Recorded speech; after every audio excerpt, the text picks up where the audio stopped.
Hello everyone, welcome back to my channel. So today's session, statistics and research chapter, we are going to discuss correlation coefficient. In our previous session, we have already discussed some types of non-parametric test and parametric test, and today we are going to see what is a correlation coefficient. Correlation coefficient is basically a non-experimental research. Okay, by this we are going to find out the relationship between the two variables. हम correlation में क्या करते हैं, two variables के बीच में relationship find out करते हैं कि टू वेरिएबल्स के बीच में कितना हाईली स्ट्रॉन्ग रिलेशनशिप है या वीक रिलेशनशिप है और देयर इज नो रिलेशनशिप. तो ये हम फाइंड आउट करते हैं किससे, कोरिलेशन से. तो this is your correlation. Correlation is your non experimental research and it is a bivariate. Bivariate means that ये किसके बीच में, टू वेरिएबल्स के बीच में रिलेशनशिप फाइंड आउट करता है. ठीक है. एंड रिलेशनशिप के साथ साथ ये डायरेक्शन भी करता है. डायरेक्शन के according we are going to know that it is a positive correlation, negative correlation और नो कोरिलेशन. इसमें 3 टाइप्स के कोरिलेशंस होते हैं. One is your positive and second is your negative and third is your no relationship. Okay. अब इसको जो relation coefficient को relationship है, इसको किसने दिया था, कार्ल पियर्सन ने दिया था. और इसके अकॉर्डिंग इन्होंने क्या हुआ था, स्ट्रेंथ ऑफ कोरिलेशन को कार्ल पियर्सन ने मेजर किया था और उनको बताया था पियर्सन कोरिलेशन कोएफिशिएंट से हम डिनोट करते हैं और पियर्सन आर से डिनोट करते हैं और प्रोडक्ट मोमेंट से डिनोट करते हैं. इससे हम स्ट्रेंथ निकालते हैं. और then we are going to see कि how we are going to calculate your coefficient, correlation coefficient of Pearson.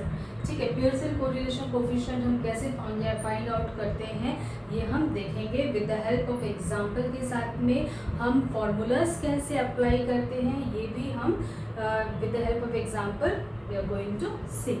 Okay. First of all जो मैंने बताया आपको पॉजिटिव कोरिलेशन, इसमें क्या होता है, पियर्सन कोरिलेशन कोएफिशिएंट ने रेंज डिसाइड किया था कि जो हमारा रेंज है पॉजिटिव टू नेगेटिव का वो हमारा कितना होगा, +1.00 टू -1.00. मीन्स दैट अगर हमारा जो रिलेशनशिप है वो +1.00 है तो means that strongest possible positive relationship है आपके टू वेरिएबल्स के बीच में. ठीक है. टू वेरिएबल्स के बीच में क्या है, स्ट्रॉन्गेस्ट पॉसिबल पॉजिटिव रिलेशनशिप है. एंड वेयर एज अगर -1.00 है तो इसका मतलब है strongest positive negative relationship between the two variables. और अगर आपकी वैल्यू 0 है तो मीन्स दैट नो रिलेशनशिप, आपके दो वेरिएबल्स के बीच में कोई रिलेशनशिप नहीं है. इसको हम एक स्कैटर प्लॉट डायग्राम से भी समझते हैं. कैसे, फर्स्ट ऑफ ऑल रेंज जो है 1.00 दैट इज पॉजिटिव कोरिलेशनशिप किस तरह से होगा, इसका जो स्कैटर प्लॉट है वो इस तरह से स्ट्रेट लाइन में जाएगा. मीन्स दैट आपकी जो वैल्यू है वो इंक्रीजिंग ऑर्डर में जाएगी. ठीक है. पॉजिटिव में जाएगी, वो स्ट्रेट लाइन इंक्रीजिंग में जाएगी. तो दिस सोज दैट जो आपके टू वेरिएबल्स हैं, यहाँ एक वेरिएबल हमने यहाँ लिया, एक वेरिएबल यहाँ लिया. फॉर एग्जांपल आपको बहुत ज़्यादा स्ट्रेस हो रहा है, किसी एग्ज़ाम को रिलेटेड आपको स्ट्रेस हो रहा है तो क्या होगा, स्ट्रेस यहाँ पर पॉजिटिव वे में जाएगा, यानी स्ट्रेस इंक्रीज होता जाएगा. जैसे जैसे एग्ज़ाम के डेट नज़दीक आ रहे हैं वैसे वैसे स्ट्रेस पॉजिटिव की तरफ जा रहा है. मीन्स दैट ये पॉजिटिव कोरिलेशन दिखा रहा है. ठीक है. और अगर इस तरह से डाउन है तो मीन्स दैट नेगेटिव कोरिलेशन. ठीक है. Negative correlation. और अगर इस तरह से स्कैटर प्लॉट में डायग्राम है मीन्स दैट नो रिलेशनशिप, कोई रिलेशनशिप नहीं है पॉजिटिव एंड आपके जो टू वेरिएबल्स है उसके बीच में कोई भी रिलेशनशिप नहीं हो रहा है. Okay. Now we are going to see how we are going to calculate our coefficient correlationship. Okay. तो इसके लिए हमने एक एग्जांपल लिया है. क्या, 5 स्टूडेंट्स को लिया है हमने. उसमें क्या किया है, मैथ्स के मार्क्स रखे हैं एंड फिजिक्स के मार्क्स रखे हैं. और इसमें हमें क्या फाइंड आउट करना है, correlation coefficient between the maths and physics. क्या दोनों मैथ्स एंड फिजिक्स के बीच में कोई कोरिलेशन है, यानी कि क्या मैथ्स में जो बच्चा तेज़ है जिसके मार्क्स ज़्यादा हैं उसके फिज़िक्स में भी ज़्यादा मार्क्स हैं. तो यही हमें फाइंड आउट करना है कि जिसके मार्क्स, कुछ स्टूडेंट के मार्क्स जो हैं मैथ्स में कम है तो क्या उसके फिज़िक्स में भी कम है. तो इसका मतलब क्या है, अगर मैथ्स किसी स्टूडेंट की स्ट्रॉन्ग है तो फिज़िक्स भी ऑटोमेटिकली स्ट्रॉन्ग है, उसमें भी मार्क्स जो है गुड आ रहे हैं. Means that there is a correlation between maths and physics. तो यही हमको फाइंड आउट करना है with the help of your formulas.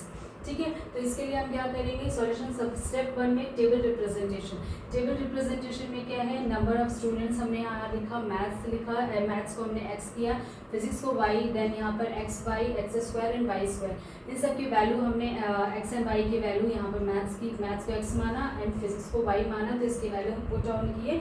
उसके बाद हमने यहाँ पर x y यानी कि प्रोडक्ट निकाला, देन x का स्क्वायर y का स्क्वायर, यानी कि मैथ्स का जो आया है हमारे पास मार्क्स आया है उसका स्क्वायर, एंड यहाँ पे फिजिक्स का जो मार्क्स आया है उसका स्क्वायर।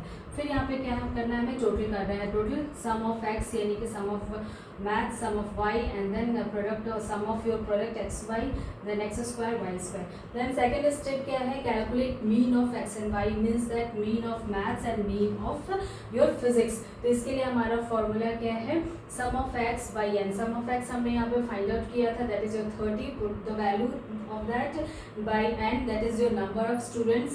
तो हमने इसको वैल्यू पुट किया, तो हमारा जो मीन ऑफ x है यानी मीन ऑफ मैथ्स है वो 6 है, मीन ऑफ फिजिक्स है that is 5.2। Now the step 3 is a calculate covariance. Formula of covariance is covariance of x and y, यानी कि मैथ्स एंड फिजिक्स के बीच में कोवेरिएंस निकालना है। तो इसका फॉर्मूला है sum of your X Y, that is आपका एक्स वाई हमने यहाँ पे निकाला है, this is by N, that is your total number of sample, total number of student, minus your mean of X and mean of Y, इसका product करना है। तो by putting all this value यहाँ पर क्या होगा, सम ऑफ एक्स वाई ये 177/5 minus ये कितना है, मीन ऑफ आपका मैथ्स का कितना है 6 है, एंड मीन ऑफ वाई कितना है ये 5.2 है। तो इसको सम करके हमारी जो वैल्यू होगी वो 4.2 आएगी। Now fourth step is calculate standard deviation of X and Y, यानी कि स्टैंडर्ड डेविएशन हमें किसके बीच में निकालना है, मैथ्स एंड फिजिक्स के बीच में। तो formula of maths standard deviation का क्या है, root over sum of X square by N minus mean of X का जो मीन है उसका स्क्वायर, ठीक है। तो इसको हम वैल्यू पुट करेंगे, तो फॉर्मूला हमारा है, वैल्यू कितनी आई 2। Now likewise we have to calculate standard deviation of your physics, that is your Y. तो इसमें भी हम वैल्यू पुट ऑन करेंगे और वैल्यू हमारा कितना है 2.31। Okay, now the standard deviation of maths is 2 and standard deviation of your physics is 2.31। Now step 5 you have to calculate correlation coefficient. अब कोरिलेशन कोएफिशिएंट के लिए क्या है, इस कोरिलेशन कोएफिशिएंट को हम इससे डिनोट करते हैं पेयरसन आर से, एंड उसका फॉर्मूला है R is equal to covariance of X Y divide by your standard deviation of X and standard deviation of Y. तो by putting all this value you get 0.909, यानी कि correlation coefficient आपका कितना है 0.909, means that the marks of maths and physics are highly correlated to each other, means that maths of marks जो है आपका maths का एंड फिजिक्स का वो हाईली कोरिलेटेड है। क्यों, आर की वैल्यू आपकी कितनी है। अब हम यहाँ पर देखेंगे कैसे हम वैल्यू को डिफाइन करते हैं। आर की वैल्यू 0.909 आया। अब यहाँ पर आप एक चीज़ देखिए, r इज इक्वल टू, ये स्टैंडर्ड है, r इज इक्वल टू 1, यानी कि आपका अगर कोरिलेशन कोएफिशिएंट 1 है, इक्वल टू 1 है, दैट मीन्स परफेक्ट कोरिलेशन है।